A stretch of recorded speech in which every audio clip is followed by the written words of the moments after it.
Meus irmãos e minhas irmãs, iniciemos com uma oração. Senhor Jesus Cristo, confessamos que o mistério de Deus, de quem sois a face neste mundo, nos desconcerta por completo. Vós, o Criador de todas as coisas, vós, aquele por quem e para quem todas as coisas foram criadas, aquele que sustenta o universo, nasceu pobre, viveu uma vida pobre, chamou os pobres bem-aventurados e primeiros interlocutores vossos na vossa pregação a respeito do reino de Deus. Morrestes pobre, nu, desprezado e desamparado numa cruz. Os desígnios de Deus são incompreensíveis. Vosso apóstolo Paulo, mais tarde, dirá que Deus escolheu as coisas que não são para confundirem as que são. E continuará: os gregos buscam a sabedoria. Nós, porém, anunciamos Jesus Cristo crucificado, loucura para os gregos e escândalo para os judeus. Dai-nos a graça, Senhor, de penetrar o mistério de vossa pobreza nesta meditação, a fim de nos revestirmos mais intensamente de vós mesmos, de vós mesmo através do vosso Espírito. Amém.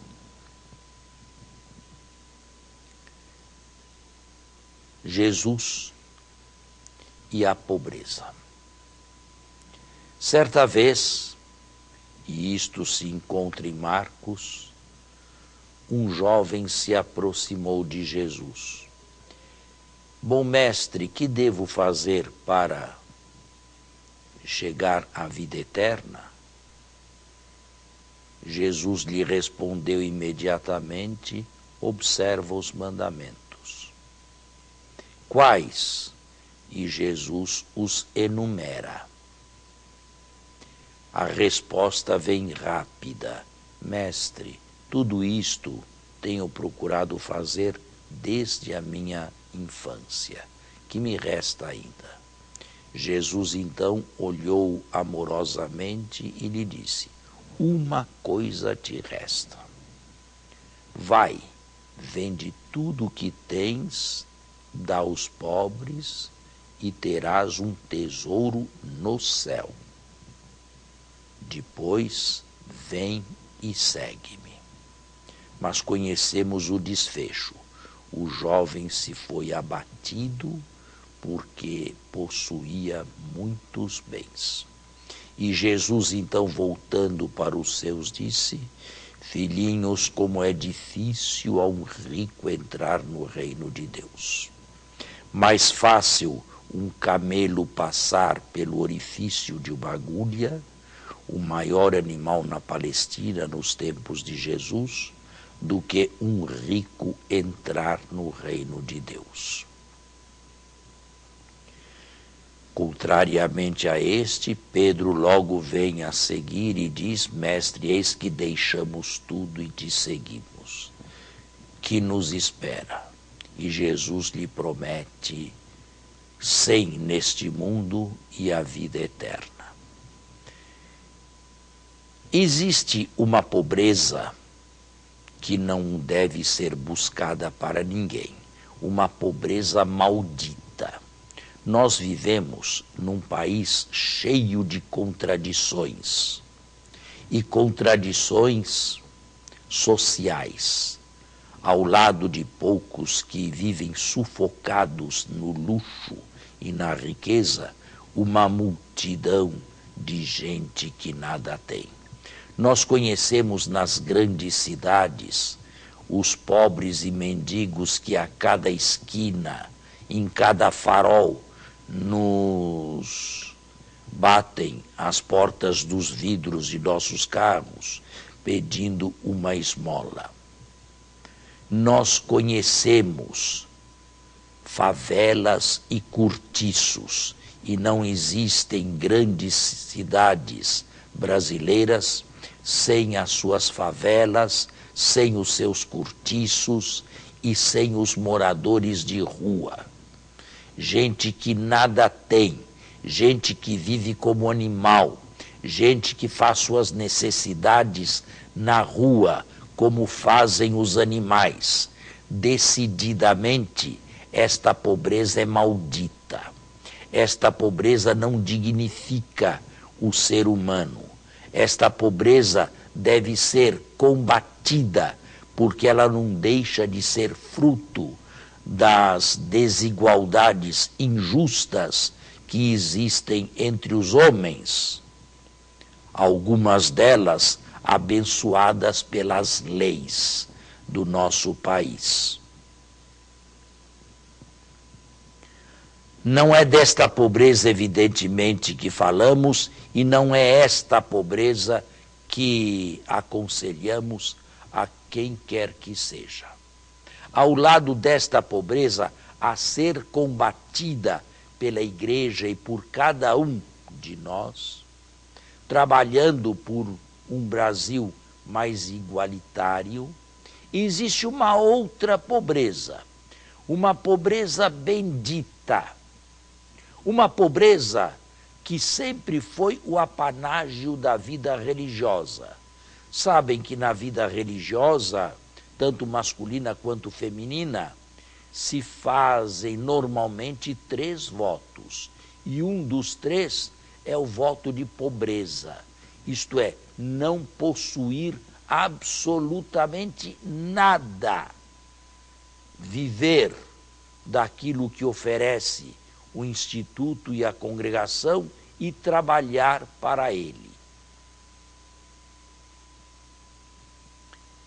Este voto de pobreza, repito, é feito apenas pelos religiosos.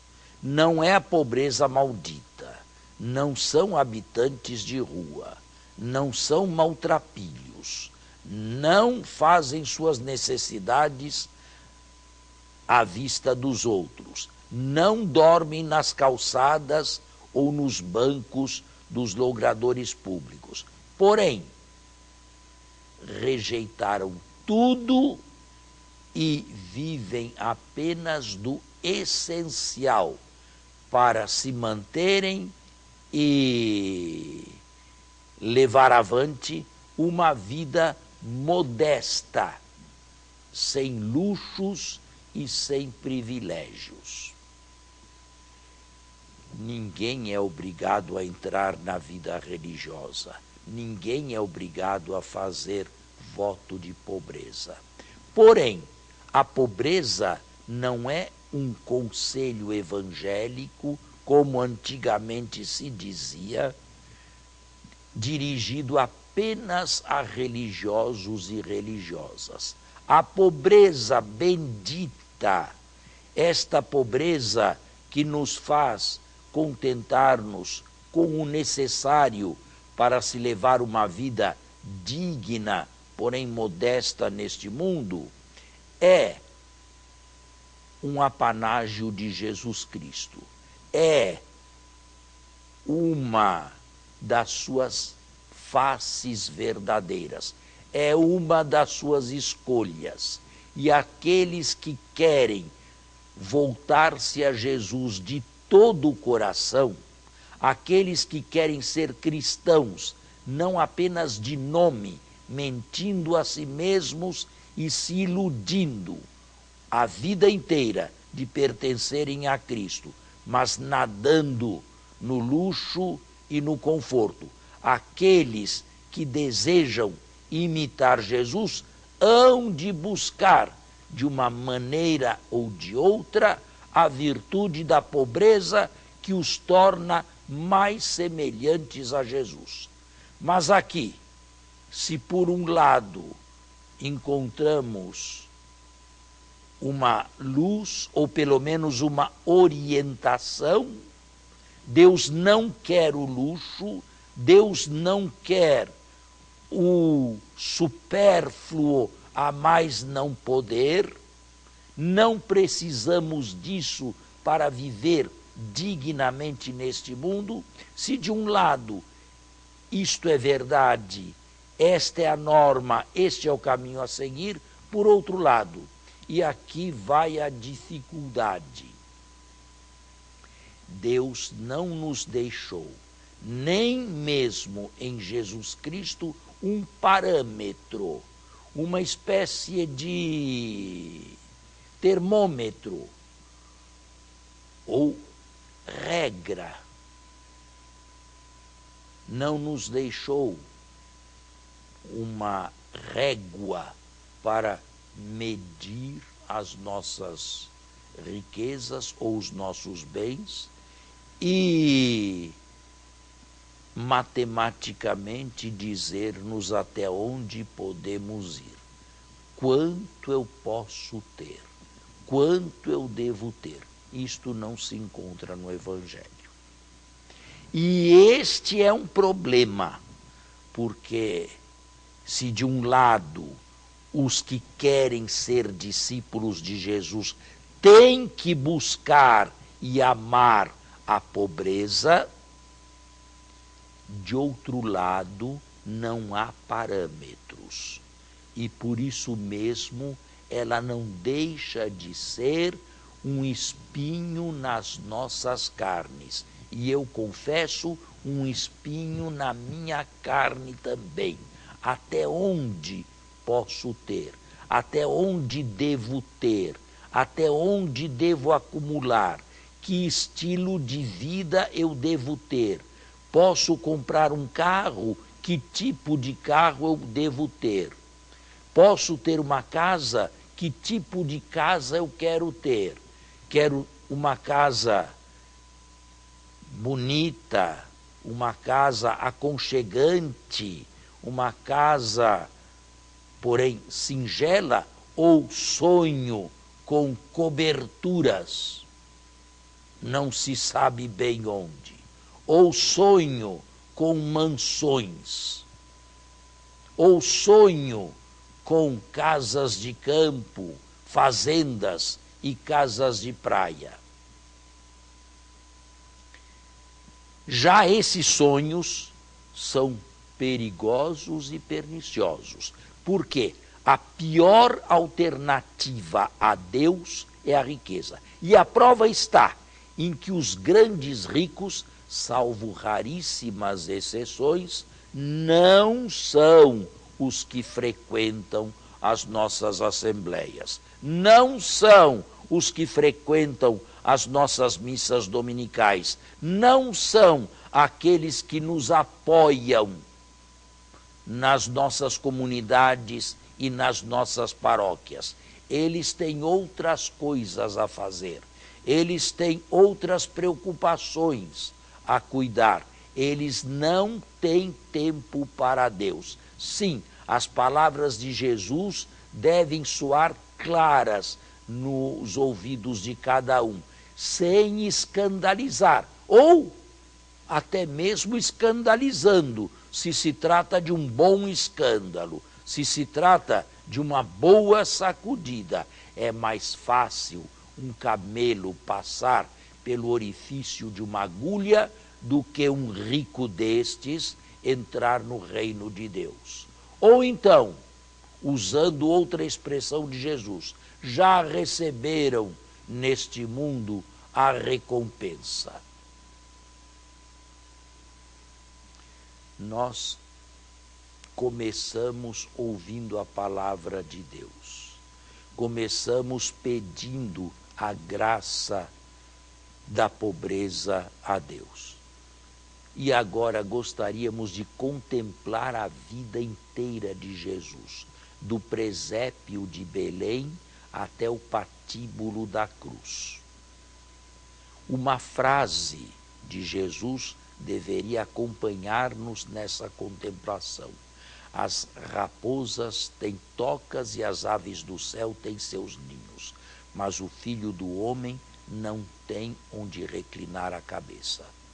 Os grandes santos de todas as épocas e de todos os tempos sempre amaram a pobreza. Me digam, qual foi o santo que instituiu uma congregação ou uma ordem religiosa para cuidar dos ricos, para tratar dos ricos, para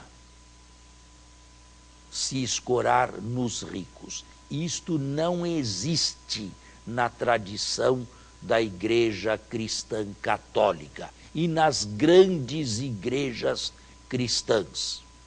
A pobreza é sempre e será sempre um valor de Cristo que o mundo não conhece, que o mundo rejeita, que o mundo aborrece, e por isto mesmo sei que esta pregação será uma pregação controvertida, será uma pregação aceita por alguns e rejeitada por outros, sobretudo por aquelas pessoas que muito têm, que demasiadamente têm e que não querem, em absoluto, girar um pouco de suas riquezas, como fez Zaqueu, em favor daqueles que nada podem, nada possuem.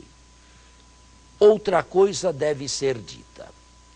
Mesmo que vendêssemos tudo o que possuímos, não conseguiremos consertar as desigualdades e eliminar a pobreza no Brasil. Aquela pobreza maldita de que falávamos anteriormente. Porém, podemos e devemos colaborar de acordo com as nossas possibilidades, ainda que seja com a gota d'água no oceano. É o que podemos fazer de concreto para aliviar um pobre, para aliviar alguns pobres, para dar um pouco de conforto a quem nada tem. Eu daria um conselho. Existem muitas pessoas que não têm como chegar no final do mês com os seus parcos vencimentos. Por que não oferecer-lhes cestas básicas mensais? Por que não lhes oferecer um pouco daquele muito que nós temos? É claro, uma oferta feita a uma instituição, ainda que seja a uma instituição nobre e séria, nunca se sabe onde vai terminar. Isto é preciso dizer e deve ser falado com todas as letras. Mas quando se trata de uma pessoa diretamente conhecida, quando se trata de um pobre diretamente conhecido, então uma cesta básica ou diversas cestas básicas, de acordo com as posses de cada um, seria um alívio para muitas pessoas. Mas eu não disse tudo. É preciso que neste retiro sejamos corajosos e severos conosco mesmo. É preciso que nós nos dirijamos a Deus numa oração difícil, talvez numa oração dolorosa, e lhe perguntemos se temos o suficiente ou se estamos ajuntando mais do que o necessário, mais do que o conveniente, o supérfluo, o exagerado e aquilo que não convém. É preciso que tenhamos a coragem de perguntar a Deus na oração se superamos o viável, se fomos além do conveniente e se estamos já começando a viver na extravagância e desperdiçando os nossos haveres em coisas fúteis, em coisas inúteis, em coisas que não nos levam a crescer de forma alguma, que só nos divertem momentaneamente, enchendo-nos a seguir de vazio interior.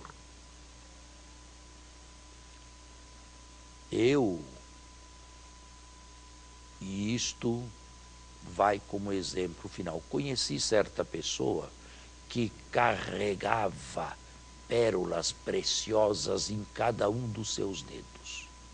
10 dedos e 10 joias, além de joias no pescoço e joias no pulso. Uma pessoa vazia, uma pessoa que, a meu ver, queria eliminar o vazio interior com a ostentação exterior. Uma pessoa que beirava o mau gosto, uma pessoa que beirava o desagradável. Sim, ela queria suprir, eu acho, o seu vazio interior com o luxo e a ostentação exterior. A nossa meditação está caminhando para o final. Mas eu pediria a cada um que agora, honestamente, se perguntasse diante de Deus se vive um aspecto da pobreza de Jesus ou se, pelo contrário, está sendo a antítese de Jesus. Podem ricos se salvar? Esta pergunta já era feita por padres da igreja, como, por exemplo, Clemente de Alexandria, que no século IV escreve um livro. Qual rico se salvará? É difícil dizer. Há um momento em que este rico deixará tudo, absolutamente tudo. E não significa que este momento se identifique com o horário da morte, com o momento da morte. Já quando sobrevier a velhice ou a decadência, sobretudo psicológica, aquilo que hoje recebe nomes pomposos, Alzheimer, por exemplo, de que serviram todas estas riquezas? É um homem completamente dependente nas mãos de outros, em carrinhos de rodas ou em camas, e de nada lhe serviu o luxo passado. Não edificou, não os aproximou de Cristo e terminam a vida na pobreza, exatamente naquilo que detestavam, e vão de encontro, e foram de encontro àquilo que detestavam ser. Caríssimos irmãos e caríssimas irmãs,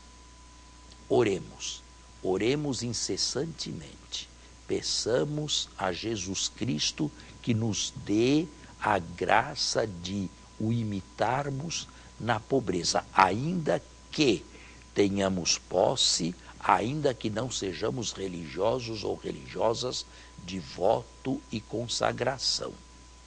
Que Deus nos ilumine após esta meditação, para que nós decidamos com a sua graça se estamos aquém ou além da extravagância que não nos aproxima dele.